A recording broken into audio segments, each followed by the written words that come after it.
Now, Prince William has been accused of prioritising his loyalty to the monarchy over his brother Harry and of leaking information about the Sussexes to the press. That's according to royal biographer Omid Scobie, whose upcoming book, Endgame, continues to make waves in royal circles. Yeah, that is set to be released tomorrow. And Scobie's explosive book also brands King Charles a pampered royal and claims he even has his shoelaces ironed for him.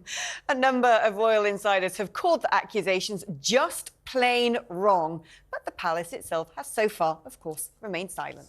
Joining us down the line is the Sun's former royal editor, Charlie Ray. Welcome, Charlie.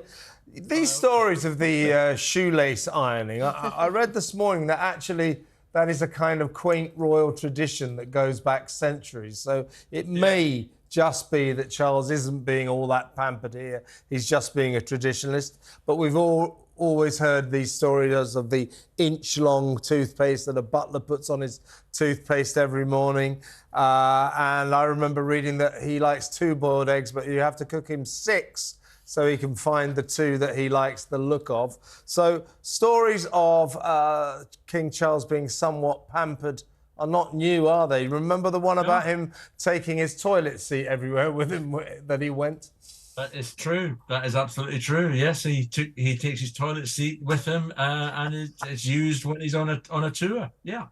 I mean, is he like this? Does he expect everything to be done? I mean, I suppose to an extent he's the king. He's got servants, but there's entitlement and there's entitlement. Does he expect all of this to be done for him?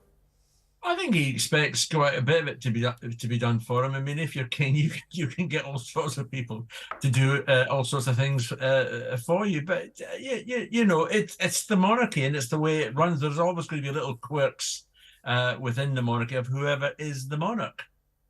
I mean, I think all of us are getting a bit tired of this tedious, internecine sibling warfare that's constantly being exposed to the press. I'm loving every minute of it. Carry on. You would, wouldn't you? But it seems to me that Omid's focus is on the relationship between Kate and Meghan, kind of suggesting that maybe Kate's the one who, well, William didn't like her in the first place, but Kate's the one who couldn't bring herself to sort of forge a good relationship with Meghan. How much was this a sort of, mismatch of characters or a rivalry?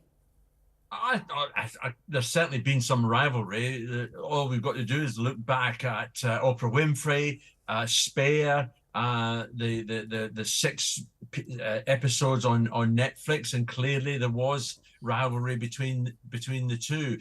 But yeah, I mean, I'm not sure exactly what Omid Scobie is after. Is he after the downfall of the monarchy, or is he just pumping, the Harry and Meghan version of what actually happens? I mean, he's accusing William in this book of prioritising his loyalty to the monarchy. Well, shock horror. The man who's going to be king is prioritising the monarchy. Well, there you go then. Who knew?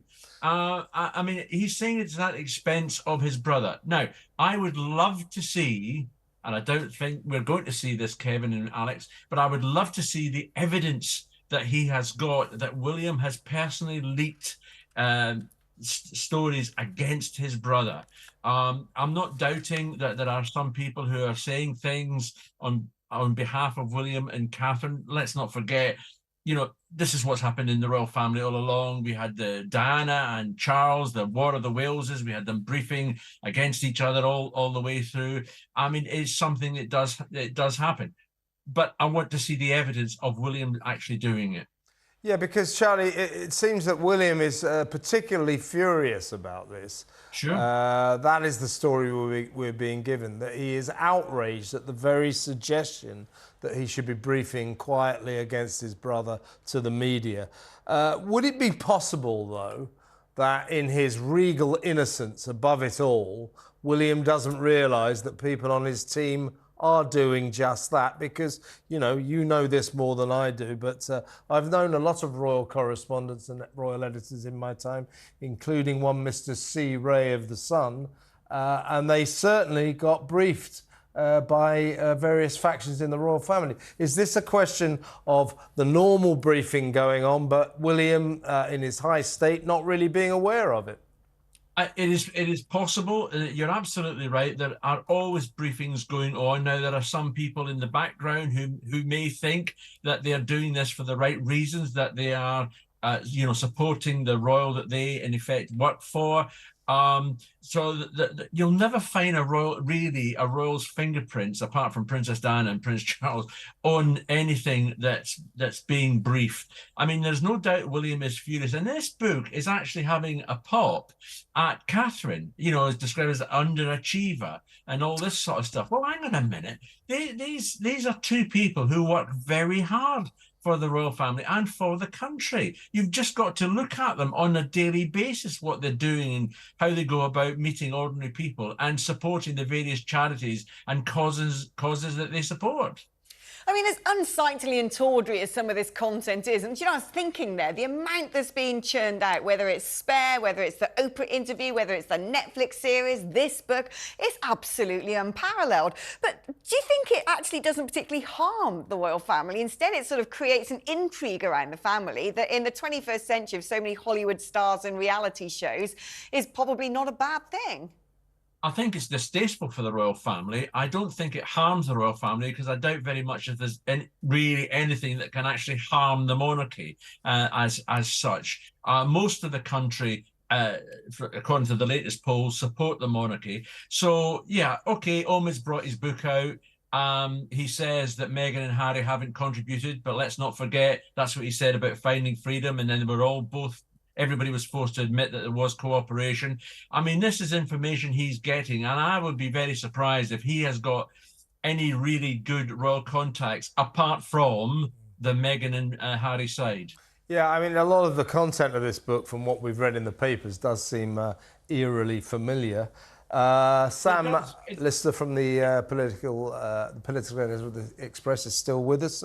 Yeah, I mean, we're hearing that Charles's attitude, apparently at the beginning of all this, when people said, "Oh, isn't he terrible, Harry?" Charles would sort of effectively say, "Shut up, that's my son you're talking about." But we're hearing now, over the last year or so, as the indiscretions go from bad to worse, that the king is wont to be heard shouting, "That fool, that little fool." So it does seem as if Charles, and by extension, I assume Camilla, have had enough of Harry and Meghan. Yeah, I think, and I feel that's personally, I feel that's very sad. I know I'm probably the only person on Fleet Street that has a slight sympathy for Harry, but I think it's very difficult, isn't it? Because ultimately, this is a family with a lot of problems. But on top of that, they have this conflict between the loyalty to the monarchy and the loyalty to their family, which obviously, as the book suggests, William has chosen loyalty to the monarchy. Well, that is the right thing to do, but it means that it's very personally difficult for the people involved. And I think it's very difficult for our king to act in the way that a normal father would, for example. And especially when Harry is lobbing these grenades at him day in, day out. By the way, now Harry is saying, no, it's time to move on. I don't need an apology anymore. It doesn't really matter. No. You don't need an apology, Harry, because you don't deserve one. I mean, that is a ridiculous standpoint for him to say, you owe me an apology. No, Harry. You owe the royal family and the king a very big apology. And he's learning what it's like on the outside. It's very cold on the outside, and clearly that's starting to hit home. And I think that's why you're seeing these overtures from Harry and Meghan. But they are falling on deaf ears because there has been an awful lot of hurt and an awful lot of damage. But actually, I think, Omid's book, this is a man who is not an impartial journalist in this. He has skin in the game. But actually, in a way, maybe it's a more honest way. All the courts involved briefed the papers. Maybe this is a more honest way. We know who's briefing him, and he's there putting his name to it. So, in some respects, it's just getting things out there in the same way that the other courts are doing in the press. I mean, battling courts is the stuff of royal history, isn't Absolutely. it? It's like medieval times. I kind of feel like maybe we should settle this by having a joust between the two brothers. Fight. Up the mall. Fight, a punch-up. Yeah, the Sussex flags on one side. That'd be great. Wouldn't it be great? All gather around. Go on, William. Who Exactly. would And win? the queens in their boxes with handkerchiefs pinned to the We've side got of it. the We've got saddle. it. This is the way forward. Yeah, I they should like get it. me to be their press A secretary. solution, a right royal punch-up.